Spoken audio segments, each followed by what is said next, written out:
یہ یونیورسٹیاں ڈونیشن لینے کے بجائے وقف کو ترجیح دیتی ہیں تاکہ جو بھی تعلیمی سلسلہ شروع ہو وہ ہمیشہ جاری رہے۔ انڈونیشیا، ملائیشیا اور ساؤتھ کوریا میں بھی مساجد، مدارس اور تعلیمی اداروں کو وقف کی آمدن سے چلایا جاتا ہے۔ بڑے بڑے خاندان اور امراء اپنی جائیدادوں کا ایک حصہ ان کاموں کے لیے وقف کرتے ہیں، حتیٰ کہ کسی بھی عوامی فلاحی، تعلیمی و دعوتی پروجیکٹ سے پہلے اس کو چلانے کے لیے وقف قائم کر دیا جاتا ہے۔ یوں یہ پروجیکٹس محتاج نہیں رہتے اور ان کی ورکنگ بہترین انداز میں چلتی رہتی ہے۔ پیغام ٹی وی ایک دینی تعلیمی چینل نیٹ ورک ہے جس کے تحت 4 سیٹلائٹ چینلز پیغام قرآن ٹی وی، پیغام ٹی وی اردو، پیغام ٹی وی UK اور پیغام ٹی وی پشتو نشریات پیش کر رہے ہیں، اور الحمدللہ اب تک 22,000 پروگرام آن ایئر جا چکے ہیں جو لاکھوں لوگوں کی ہدایت کا ذریعہ بنے ہیں۔ فیس بک پیج، انسٹاگرام اور یوٹیوب چینلز کی اپنی رپورٹس کے مطابق پیغام ٹی وی کی نشریات نے اب تک 2.5 ارب لوگوں تک رسائی حاصل کر لی ہے۔ سوشل میڈیا کی رینکنگ کرنے والی معروف عالمی ویب سائٹ سوشل بیکرز کی رپورٹ کے مطابق پاکستان میں فیس بک کے تیزی سے ترقی کرنے والے پیجز کی میڈیا کیٹیگری میں پیغام ٹی وی کا فیس بک پیج متعدد بار ٹاپ 5 میں شمار ہوتا ہے۔ پیغام ٹی وی ایک غیر منافع بخش دینی اور تعلیمی ٹی وی ہے جو اصحاب خیر کی ڈونیشن اور پروگرام سپانسرشپ کے ذریعے میڈیا کے میدان میں دین کی روشنی پھیلا رہا ہے۔ اپنی نشریات میں تسلسل کے لیے پیغام ٹی وی اپنا وقف قائم کرنا چاہتا ہے۔ اس سلسلے میں پراپرٹی کنسلٹنٹس کے سروے کے نتیجے میں 2 آپشن سامنے آئے ہیں۔ ایک یہ کہ لاہور کی آئیڈیل لوکیشن پر 30 کروڑ روپے تک 2 تعمیر شدہ پلازے دستیاب ہیں۔ دوسری آپشن یہ کہ جگہ خرید کر اتنی مالیت میں خود تعمیرات کر لی جائیں جس سے 35 تا 40 لاکھ ماہانہ آمدن حاصل ہو سکتی ہے۔ رسول رحمت صلی اللہ علیہ وسلم کے فرمان کے مطابق اللہ کی پسندیدہ نیکی وہی ہے جو مستقل جاری رہے۔ آئیے نبی کریم صلی اللہ علیہ وسلم اور صحابہ کرام رضی اللہ عنہم کی سنت پر عمل کرتے ہوئے پیغام ٹی وی کے وقف کے قیام میں اپنا کردار ادا کرتے ہوئے اپنے اور اپنے پیاروں کے لیے صدقہ جاریہ کا اہتمام کر لیں۔ یقیناً دعوت دین کا کام کرنا ہم سب کی مشترکہ ذمہ داری ہے جسے پورا کرنے والوں کے لیے رسول رحمت صلی اللہ علیہ وسلم کی یہ عظیم بشارت بھی ہے۔ اللہ تعالیٰ اس شخص کا چہرہ تر و تازہ رکھے جو میری بات ویسے ہی آگے پہنچا دے جیسے کہ اس نے سنی تھی۔ جی تو یہ پیکج تھا جس میں بہت ساری چیزیں مل گئیں، دین کی رہنمائی کے حوالے سے، دنیاوی طور پہ ہمارے ارد گرد ممالک میں کیا ہو رہا ہے۔ اب اس پہ گفتگو کرتے ہیں۔ میرے ساتھ میرے بڑے معزز مہمان موجود ہیں جن کا میں آپ کو تعارف کرواتا چلوں۔ آپ ان کو ٹیلی ویژن سکرین پہ دیکھتے رہتے ہیں، ہماری پیغام ٹیلی ویژن کی سکرین پہ ماشاءاللہ ان کی جو سروسز، جو خدمات ہیں ان سے ہم مستفید ہوتے رہتے ہیں۔ سر ویری وارم ویلکم، آپ کو بہت خوش آمدید کہوں گا میں۔ اور پروفیسر محمد یحییٰ جلال پوری صاحب ہیں، معروف اسلامی اسکالر ہیں۔ میں زیادہ ڈیٹیل میں نہیں جا سکتا کیونکہ تھوڑے کہے کو بہت جانیے آپ۔ سر طبیعت کیسی ہے آپ؟ الحمدللہ، اللہ کا شکر ہے، بالکل ٹھیک۔ ماشاءاللہ سر، آپ کو صبح سویرے ہم نے زحمت دی ہے تو کوئی زیادہ آپ کو پریشانی تو نہیں؟ ایسا ہے کہ اس کے لیے آنا یہ تو سعادت کی بات ہے۔ جزاک اللہ سر، وی آر ریئلی آنرڈ کہ آپ ہمارے ساتھ ہیں۔ سر رہنمائی فرمائیے گا سب سے پہلے مجھ جیسے کم علموں کے لیے کہ وقف ہوتا کیا ہے، اس کی ضرورت کیوں پیش آتی ہے؟ دیکھیے، وقف اسلام میں جو اس کا تصور ہے وہ یہ ہے کہ کسی جائیداد کو، سورسز کو اللہ تبارک و تعالیٰ کی رضا کے لیے کسی خاص مقصد میں لگنے ہیں یہ سورسز، اس کے لیے جو ہے نا وہ ایک عہد کر دیا جائے، اس کو وقف کہتے ہیں۔ اس وقف کو جو وقف کرنے والا ہے نہ وہ واپس لے سکتا ہے، نہ اسے خود اپنے لیے استعمال کر سکتا ہے، وہ صرف اور صرف اللہ کی رضا کے لیے ہوتا ہے۔ اور یہ بات رسول اللہ صلی اللہ علیہ وآلہ وسلم کے زمانے سے شروع ہو گئی تھی۔ خود رسول اللہ صلی اللہ علیہ وآلہ وسلم کے زمانے میں مخیریق نے کئی باغ وقف کیے تو رسول اللہ صلی اللہ آپ کو دیے، مخیریق نے، رسول اللہ صلی اللہ علیہ وسلم نے ان کو سب کو وقف کی حیثیت دے دی، اور جس کام کے لیے تھے وہ اسی کے لیے ہی صرف ہوتے، مساکین کی لوک آفٹر کے لیے، یتیموں کی خبرگیری کے لیے، دوسرے جو مستحق ہیں ان کی مدد کے لیے، بس اسی کے لیے ہی ہوتے تھے۔ اسی طرح سے حضرت ابو بکر صدیق رضی اللہ تعالیٰ عنہ نے، یہ رسول اللہ صلی اللہ علیہ وسلم کے انتہائی قابل اعتماد ساتھی بھی ہیں، دوست بھی ہیں، اور سب سے زیادہ پیروی کرنے والے بھی ہیں. تو آپ نے مکہ میں جو گھر تھا جو چھوڑ کے آپ آ گئے تھے اس کو اللہ کے لیے وقف کر دیا. حضرت عمر رضی اللہ تعالیٰ عنہ، ان کو خیبر میں جب بہت اچھا حصہ ملا اور وہ بڑی قیمتی جائیداد تھی، اس حد تک کہ ان کے پاس جتنی بھی جائیدادیں تھیں ان میں سے کوئی بھی اس کے لگے کی نہیں تھی، وہ سب سے قیمتی تھی. تو وہ حاضر ہو گئے، یا رسول اللہ یہ سب سے قیمتی مجھے جو چیز ملی ہے میں چاہتا ہوں کہ اللہ کے لیے وقف ہو جائے، میرے وہاں کام آئے. بیوٹیفل سر، سب سے قیمتی چیز جو ملی جو مجھے ملی ہے اب تک، میں چاہتا ہوں کہ میں اللہ کے لیے وقف کروں اور وہاں قبول ہو جائے. اور قرآن میں بھی یہی ہے کہ اللہ تبارک و تعالیٰ کو جب اس کے نام پہ کچھ دیتا ہے اور اس کے لیے دیتا ہے تو اللہ نے اس کو اپنی خاص رحمت سے یہ کہا ہے کہ من ذا الذی یقرض اللہ قرضا حسنا، کون ہے جو اللہ کو قرض حسنا دے؟ کون ہے جو اللہ کو قرض حسنا دے؟ اسے تو ضرورت نہیں ہے، لیکن جیسے قرض ضرور واپس ہوتا ہے اسی طرح اللہ نے اس کو قرض کا نام دیا ہے کہ تم یہ دو گے اللہ کے نام پہ تو یہ تمہیں ضرور واپس ہو. یہ پرٹیکولرلی سر وقف کے لیے فرمایا گیا ہے، جو بھی اللہ کے لیے صرف کیا جائے ٹھیک ہے، وہ اس کو قرض حسنا. اور فرمایا فَيُضَاعِفُ لَهُ أَضْعَافًا مُضَاعَفَةً، اللہ تبارک و تعالیٰ اس کو پھر بڑھائے گا اور بہت کئی گنا زیادہ کر دے گا. سر آپ نے بڑا لیبوریٹ کیا، کئی گنا. اور سر اس کی کوئی، اس کا مطلب ہے لمٹ نہیں ہے، کوئی لمٹ نہیں ہے، تو اللہ کی شایع نشان ہے جتنا اس کی رحمت تو ویسے اضافہ مضاعفہ کئی گنا. اور فرمایا کہ واللہ یقبض ویبسط الیہ ترجعون، یہ چیزوں کو پھیلاتا بھی وہی ہے، کم بھی وہی کرتا ہے، اور سب نے تم نے ادھر ہی لوٹ کے جانا ہے. یہ جو اللہ کے نام پہ دو گے اللہ اس کو بڑھائے گا ہی بڑھائے گا. وقف میں اور جیسے چیریٹیبل کام ہیں ان میں تھوڑا لیبریٹ کر دیجئے گا سمجھنے کے لیے. لوگ کہتے ہیں ہم زکوٰۃ دیتے ہیں، ہم امداد کرتے ہیں، ہم ایک نیکی کے طور پہ کوئی رقم دے دیتے ہیں. وقف میں اور اس میں کیا فرق ہے؟ وقف کس طرح سے مسلسل چلنے والی نیکی ہے، مسلسل آن گوئنگ پروسیس ہے، وہ کس طرح سے ہے؟ دیکھیے زکوٰۃ جو ہے وہ تو آپ کے اپنے مال کا ایک حصہ ہے، جی 2.5% وہ آپ نے دینا ہے، مال آپ کا رہتا ہے. وقف میں آپ ہی کا مال جو ہے آپ نے اپنی ملکیت سے ہاتھ اٹھا لیا کہ اب یہ میری ملکیت نہیں ہے، یہ اللہ کے لیے ہے اور جس مقصد کے لیے ہمیشہ اسی کے لیے صرف ہوگا. نہ میرا اس پہ کوئی تصرف ہے، نہ اختیار ہے، نہ میں اس کو استعمال کر سکتا ہوں، اس سے فائدہ بھی نہیں اٹھا سکتا. وقف کرنے والا خود جو ہے وہ اس سے ذاتی طور پہ فائدہ بھی نہیں اٹھا سکتا.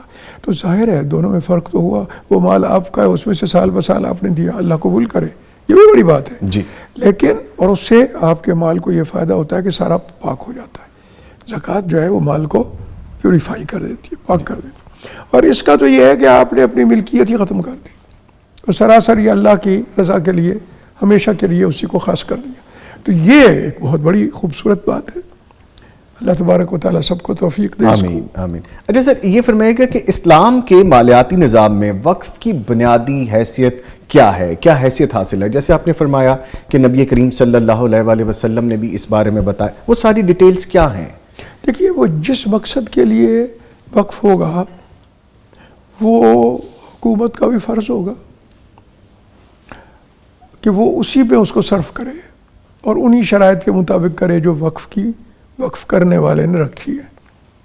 اور عام صدقات جو ہیں وہ بھی اگرچہ بیت المال کے ذریعے سے ہی صرف ہوتے ہیں جی. لیکن وقف میں اور ان میں سب سے بڑا فرق یہی ہے کہ اس کی کچھ شرائط بھی ہوتی ہیں، وہ ان کے ذمہ ہوتا ہے، بیت المال کے سپرد ہوتا ہے، وہ جو اللہ نے رکھے ہوئے ہیں اسی میں.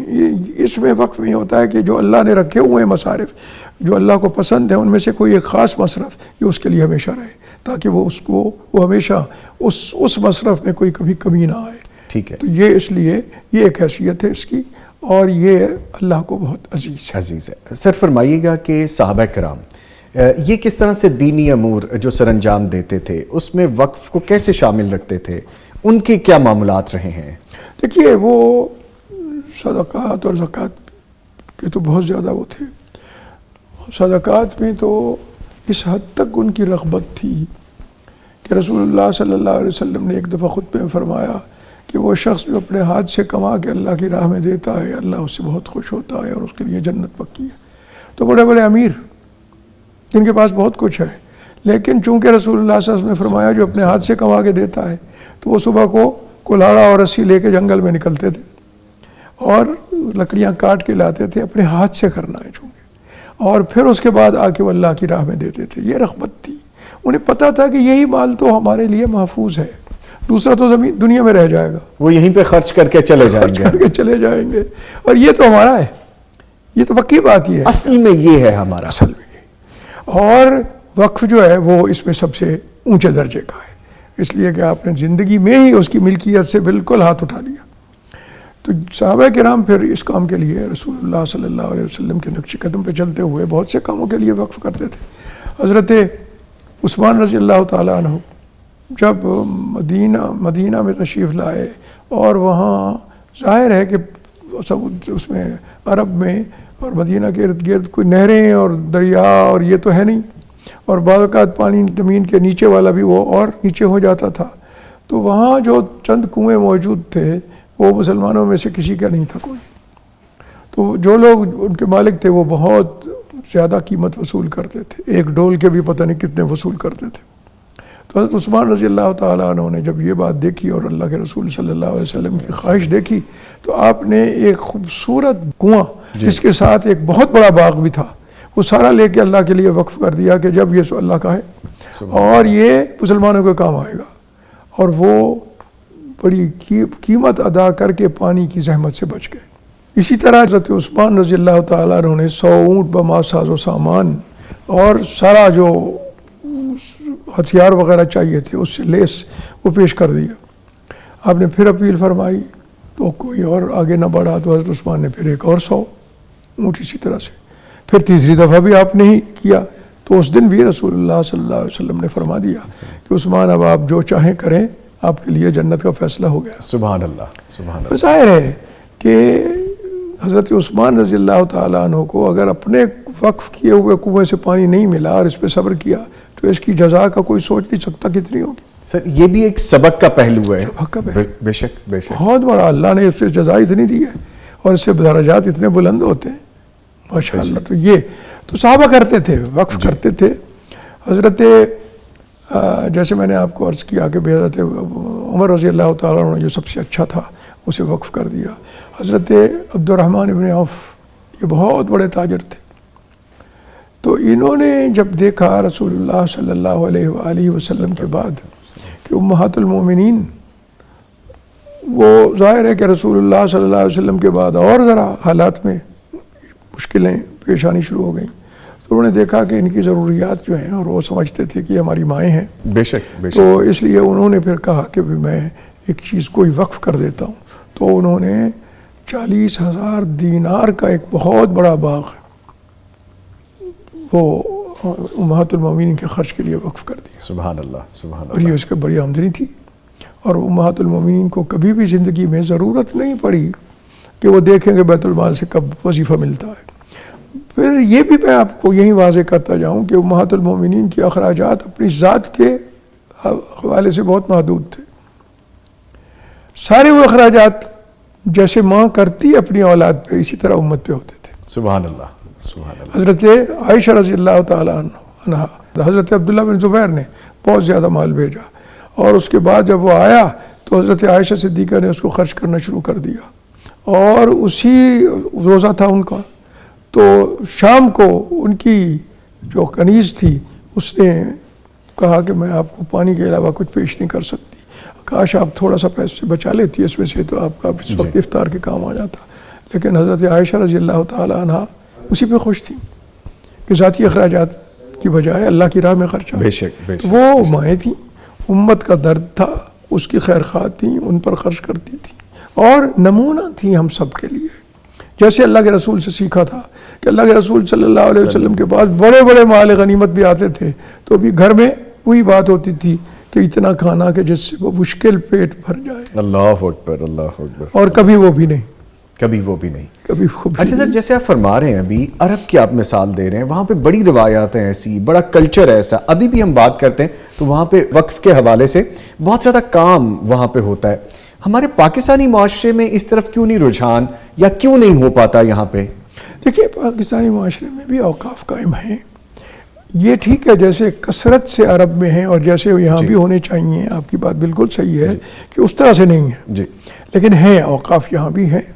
اور تھوڑی سی بدقسمتی یہ ہوئی کہ جب حکومت وقت نے ایوب خان کے زمانے میں اوقاف کو سرکاری تحویل میں لیا اور اس کو کے لیے ایک محکمہ بنا دیا، تو محکمے جس طرح سے ہینڈل کرتے ہیں چیزیں وہ پتہ ہے لوگوں کو، آپ کو، ہم سب کو پتہ ہے. وہ محکمانہ انداز ہی ہو گیا، پھر وہ وقف نہیں رہا، پھر وہ اس کی وہ حیثیت نہیں رہی، تو لوگوں میں اعتماد کی کمی آئی ٹھیک کہ بھئی وہ ہم جو وقف کریں گے تو اسی طرح سے. تو یہ چاہیے یہی کہ بھئی اس معاملے میں بجائے اس کے کہ کوئی عام جو بیوروکریسی ہے اس طرح کے کوئی ادارے بنا کے اور ان کے سپرد کرنے کے، ان اوقاف کو خوبصورت طریقے سے تاکہ لوگوں کو صرف کیا جائے جن مقاصد کے لیے وقف کیے گئے ہیں، تاکہ لوگوں میں شوق ہو. ٹھیک ہے سر، گفتگو کا سلسلہ آگے بڑھاتے رہیں گے. ہم ایک ہمارے معزز مہمان بھی جوائن کر چکے ہیں، ان کی طرف چلتے ہیں اگر آپ کی اجازت ہو تو. جی پلیز. ہمیں جوائن کر چکے ہیں جی ہمارے معزز مہمان پروفیسر یاسین ظفر صاحب، عالم دین ہیں، تاریخ دان ہیں. سر بہت شکریہ آپ کے وقت کا، آپ مجھے سن پا رہے ہیں؟ جی شکریہ، جی آپ کا بھی شکریہ، بہت شکریہ سر، جزاک اللہ. سر ہم بات کریں وقف کے حوالے سے، تو یہ بتائیے گا کہ تاریخ اسلامی میں اوقاف کے قیام کی منفرد مثالوں کے حوالے سے کچھ، اور ان کے فوائد اور علمی اور رفاہی خدمات کے بارے میں، تاکہ ہمارے ناظرین و سامعین کچھ مزید سمجھ پائیں اس بارے میں. بسم اللہ الرحمن الرحیم. سب سے پہلے تو میں پیغام ٹی وی کا اور آپ تمام حضرات کا شکر گزار ہوں. گزارش یہ ہے کہ وقف یہ ایک بہت ہی اہم مسئلہ ہے اور شریعت نے اس کی بڑی اہمیت، اس کی بڑی ضرورت اور اس کی فضیلت پر بہت تفصیل کے ساتھ بات کی ہے، اور خاص طور پر نبی کریم صلی اللہ علیہ وسلم نے اس کے اجر و ثواب کے حوالے سے بھی بڑی تفصیلی گفتگو فرمائی. گزارش یہ ہے کہ ہمارے تاریخ اسلام میں تو اس کی بڑی ہی شاندار مثالیں موجود ہیں کہ اوقاف کے ذریعے سے ہمارے دینی، تعلیمی تمام ادارے چلتے تھے، حتیٰ کہ رفاہی کام سارے اوقاف کے ذریعے سے چلتے تھے. اور اس کا سب سے بڑا فائدہ یہ ہوتا تھا کہ جو بھی ادارہ قائم ہوتا اس کے ساتھ کوئی اوقاف متعین ہو جاتی جس کی آمدن سے وہ ادارہ خود مختاری کے ساتھ چلتا، کسی دباؤ کے بغیر چلتا. اور اس کی بے پناہ مثالیں تاریخ اسلام میں ملتی ہیں، حتیٰ کہ عہد امویہ میں بھی، عہد عباسیہ میں، اور اسی طرح تاریخ اندلس میں اگر ہم اس کا مطالعہ کریں تو اس کی نادر مثالیں ملتی ہیں. حتیٰ کہ آپ دیکھیں کہ عہد نبی کریم صلی اللہ علیہ وسلم نے حضرت عثمان نے جو کنواں خریدا تھا اس کو وقف کیا، جی بالکل، اور صرف کنواں وقف نہیں کیا بلکہ اس کے ساتھ وہ جو باغ تھا اس کو بھی وقف کر دیا تھا، جس کی آمدن مسلسل چلتی رہی. حتیٰ کہ آج بھی مدینہ منورہ میں ایک بینک کے اندر حضرت عثمان کے نام سے ایک اکاؤنٹ موجود ہے جہاں اس جگہ کی آمدن جمع ہوتی ہے اور وہ خیراتی کاموں پہ صرف ہوتی ہے. آج بھی اس کی مثال موجود ہے، صدیوں سے یہ وقف چلا آ رہا ہے. جی. اسی طرح تاریخ اندلس میں اگر ہم دیکھیں تو قرطبہ کے اندر بے شمار عمارتیں ایسی تھیں جو وقف تھیں اور جن کی آمدن ان طلبہ کے اوپر خرچ ہوتی تھی جو بیرون دنیا سے وہاں آتے تھے اور قرطبہ میں آ کے پڑھتے تھے، اور ان کے لیے یہ سارا سامان مہیا کیا جاتا تھا. حتیٰ کہ آپ اگر دیکھیں تو ہمارے بر صغیر میں اس کی بڑی شاندار مثالیں ملتی ہیں. دہلی ہو، بمبئی ہو، کلکتہ ہو، کراچی ہو، لاہور ہو، ان میں ایسی ایسی بہت بڑی عمارتیں موجود تھیں جو وقف تھیں، جہاں آ کے تاجر بھی رہتے تھے، مسافر رہتے تھے، طالب علم رہتے تھے، ضرورت مند رہتے تھے، ان کے لیے ضروریات وہاں پوری کی جاتی تھیں. حتیٰ کہ آپ کو یہ جان کر حیرانگی ہوگی کہ عہد قدیم میں چونکہ سواریاں جانوروں کی شکل میں ہوتی تھیں، گھوڑے ہوتے تھے، گدھے ہوتے تھے یا اونٹ ہوتے تھے، ان کے لیے چراگاہیں وقف ہوتی تھی جہاں جا کے ان جانوروں کو رکھا جاتا تھا اور ان کی رکھوالی کے لیے وہاں لوگ متعین تھے اور ان سے وہ ان کی خدمت کیا کرتے تھے.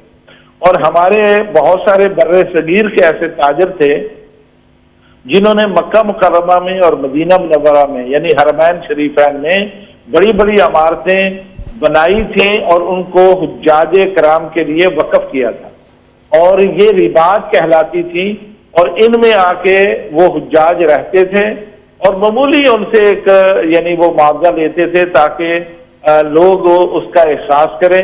وہاں صفائی ہوتی تھی، رہائش کا بہترین انتظام ہوتا، خوراک مہیا کی جاتی، اور وہ حجاج بڑے اطمینان کے ساتھ اپنے فریضہ حج ادا کرتے اور واپس آتے۔ جی آج بھی مدینہ منورہ میں بھی اور مکہ مکرمہ میں بھی یہ رباطیں موجود ہیں، اگرچہ ایک نئی طرز پر ان کو ہوٹل کی شکل دے دی گئی، لیکن آج بھی ان کی آمدن اسی خیراتی کاموں کے اوپر صرف ہوتی ہے۔ اچھا پروفیسر صاحب، قطع کلامی کی معذرت، ابھی ہمارے ساتھ پروفیسر یحییٰ صاحب بھی موجود ہیں اسٹوڈیوز میں۔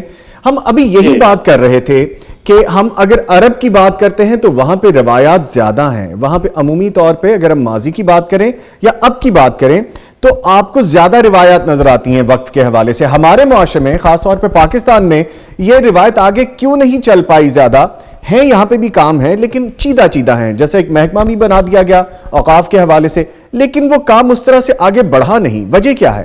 میں آپ کو یہ بتا کے آپ کی حیرانگی میں اضافہ کروں گا کہ اس وقت پنجاب میں ہزاروں ایکڑ زمین بیت اللہ کے نام وقف ہے اور کسی کو اس کا علم نہیں ہے کہ وہ کہاں ہیں۔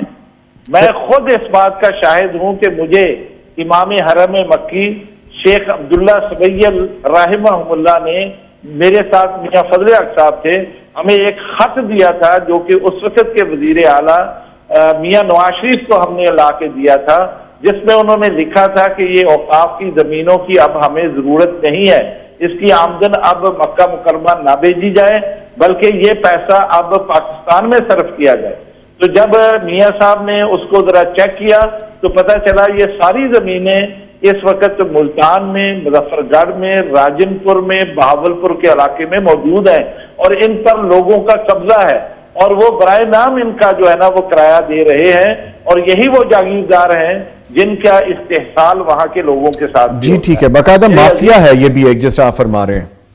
جی اور اس کے ساتھ میں یہ بھی عرض کر دوں کیونکہ باقی حکومتی سرپرستی میں جو کچھ جاتا ہے وہ تو آپ کے علم میں وہ کہاں جاتا ہے۔ یہ لوگوں نے جب یہ دیکھا کہ ان کا صحیح مصرف نہیں ہوتا ہے اس لیے لوگ بھی پیچھے ہٹ گئے، ورنہ اگر لوگوں کو رغبت دلائی جائے کہ یہ بھئی وقف کریں، یہ آپ کے لیے، آپ کی آنے والی نسلوں کے لیے اجر و ثواب، بلکہ آپ کے پچھلوں کے لیے بھی اجر و ثواب کا باعث ہے، تو لوگ اب بھی یہ کرنے کے لیے تیار ہوتے ہیں۔ لیکن یہ ایک سسٹم ختم ہو گیا اور ہم دہاڑی دار بن گئے، ہم مانگتے ہیں اور اپنے ادارے چلاتے ہیں، ایسا ہونا نہیں چاہیے۔ اداروں کے منتظمین کو بھی بشمول میں خود اس میں، ہمیں چاہیے کہ ہم اوقاف قائم کریں، لوگوں کو رغبت دلائیں اور اوقاف۔ اچھا سر، جو ذکر آپ کر رہے ہیں بڑا تکلیف دہ یہ جملہ ہے، لیکن ہے تو حقیقت، سننا پڑے گا اور پھر اس کو برداشت بھی کرنا پڑے گا کہ دہاڑی دار بن گئے ہم۔ سر ایک چیز فرمائیے گا، جیسا ابھی ہم پیغام ٹیلی ویژن کے حوالے سے بھی یہ بات کر رہے ہیں، کیونکہ ہمارا سورس آف انکم اس طرح سے کمرشل نہیں ہے، آپ بڑا بہتر جانتے ہیں بخوبی، بہت سارے لوگ بھی دنیا بھر میں جو ہمیں دیکھتے سنتے ہیں وہ آگاہ ہیں۔ ہم بھی اس کام کی طرف جانا چاہ رہے ہیں، ایک پرماننٹ روزگار آئے، وقف کی طرف جائیں ہم، تاکہ جو لوگ اس سے منسلک ہیں روزگار کے حوالے سے، جو ہمارے امور ہیں، جو دینی کام ہیں، اس بارے میں بھی کچھ کہیے گا۔ جی میں تھوڑا سا مداخلت کر رہا ہوں، تھوڑی سی بات میں اس زاویے سے کرنا چاہ رہا ہوں۔ جی اصل میں صورتحال یہ ہے کہ کچھ عالمی دباؤ بھی ہیں، کوئی مانے نہ مانے عالمی دباؤ اس لحاظ سے کہ ان لوگوں کو ہم سے زیادہ پتا ہے کہ اوقاف کے پیسوں سے دینی کام ہوتے ہیں اور خیراتی کام ہوتے ہیں، لہذا ان پر اسی وجہ سے انہوں نے وقف ایکٹ جو ہے منظور کیا ہے قومی اسمبلی اور سینٹ کے مشترکہ اجلاس میں، جہاں اوقاف کی زمینوں کے اوپر کنٹرول کرنا، انہیں ختم کرنا اور انہیں بیچ کر سڑکیں، گٹر بنانا اور دوسری چیزیں بنانے کی انہوں نے اجازت دے دی۔ آپ کے علم ہے وہ وقف ایکٹ کیا طوفانی قسم کا وہ ایکٹ ہے۔ جی اس وجہ سے بھی مسائل کھڑے ہوئے ہیں۔ اگر سچی بات یہی ہے کہ جب تک ہم اس طرف دوبارہ لوٹ کے نہیں آتے، اپنی لوگوں کو تیار نہیں کرتے، لوگ ملیں گے، تاجر ملیں گے، مالدار لوگ مل جائیں گے جو مل کر کوئی اوقاف کھڑا کر دیں جس کے ذریعے سے تبلیغ کا کام ہو، پیغام ٹی وی جیسا ایک خوبصورت پروگرام جو ہے اس کو چلائیں، تعلیمی اداروں کو چلائیں، دینی کام چلائیں، دینی کام ہی نہیں بلکہ وہ تعلیم مفت کریں، ہسپتال مفت کریں، اور یہ سارے اوقاف کے ذریعے سے ہو سکتے ہیں۔ ضرورت صبر کی ہے۔ میں آپ کے اس پروگرام کے ذریعے سے بھی لوگ جو سننے والے ہیں ان سے بھی عرض کروں گا کہ وہ اس طرف توجہ دیں تاکہ اچھے لوگ یہاں سے تیار ہو کے جائیں۔ محض زکوٰۃ کی رقم سے علماء کو تیار کرنا، دیندار لوگوں کو تیار کرنا، یہ کوئی اچھی روایت نہیں ہے۔ ہمیں چاہیے پاکیزہ مال سے ان لوگوں کی پرورش کریں، ان لوگوں کو تعلیم اور تربیت دیں، اور اس کا بہترین طریقہ اوقاف ہی ہے۔ جی ٹھیک ہے، بہت شکریہ پروفیسر یاسین ظفر صاحب، عالم دین، تاریخ دان، ہمارے ساتھ موجود تھے۔ ونس اگین آپ کے وقت کا بہت شکریہ سر۔ جیسے ابھی آپ بھی گفتگو سن رہے تھے اور بات پھر وہیں پہ بار بار آتی ہے کہ جب ہم وقف کی بات کرتے ہیں تو ہمارا اپنا پیغام ٹیلی ویژن ایکسپینسز ہوتے ہیں، سیلریز ہوتی ہیں، اپنے معاملات ہوتے ہیں، پھر اب دینی امور سر انجام دینے کے لیے آپ کو بہت سارے ریسورس چاہیے ہوتے ہیں۔ تو سر اگر ہم وقف کی طرف جانا چاہیں تو عوام کو کیا ایجوکیٹ کر سکتے ہیں؟ دے کم اپ ٹو دا لینڈ، زمین، پراپرٹی، پیسہ، کیا کیا چیزیں اس میں ہم کہہ سکتے ہیں کہ جو وقف میں شامل ہو سکتی ہیں؟ دیکھیے، سب سے خوبصورت بات تو یہی ہوگی کہ ایسے اوقاف ہوں جن کی آمدنی مستقل ہو اور کافی ہو، تاکہ یہ ایک پورا ادارہ جو دین کی خدمت کا ادارہ ہے، اور یہ بنیادی طور پہ کوئی تجارتی مقاصد کے لیے ہے ہی نہیں سرے سے۔ جی بالکل، زیادہ وقت کا حصہ واضح طور پہ وہ اللہ ہی کے لیے، اس کے دین کی ترویج کے لیے، اس کے لیے ہوتا ہے۔ تو لوگوں کو یہ توجہ دلائی جائے کہ ایسے اوقاف قائم کریں کہ جو مستقل آمدنی دینے والے ہوں۔ اس کے لیے آئیڈیل صورت تو یہی ہو سکتی ہے کہ بہت اچھی عمارتیں اچھی جگہ پہ بنائی جائیں یا خریدی جائیں اور ان کو وقف کر دیا جائے، تاکہ اس کو بس چھوٹا سا ایک مینجمنٹ کا ادارہ ان کے پاس ہو جو اس کو مینیج کرتا رہے، اور اس کی آمدنی جو ہے وہ اس ادارے کے کام آتی رہے۔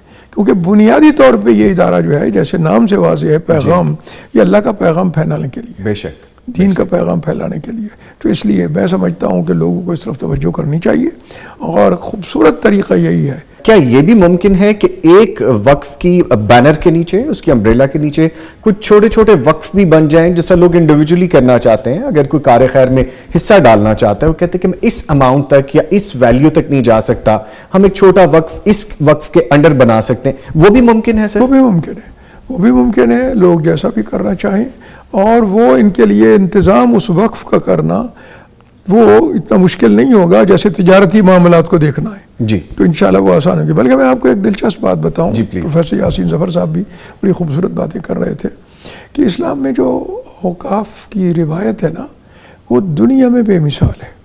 مثال کے طور پہ جیسے انہوں نے کہا کہ جانوروں کے لیے چراگاہیں وقف کی ہوئی، بیوٹیفل سر، کتنا خوبصورت یہ آئیڈیا تھا۔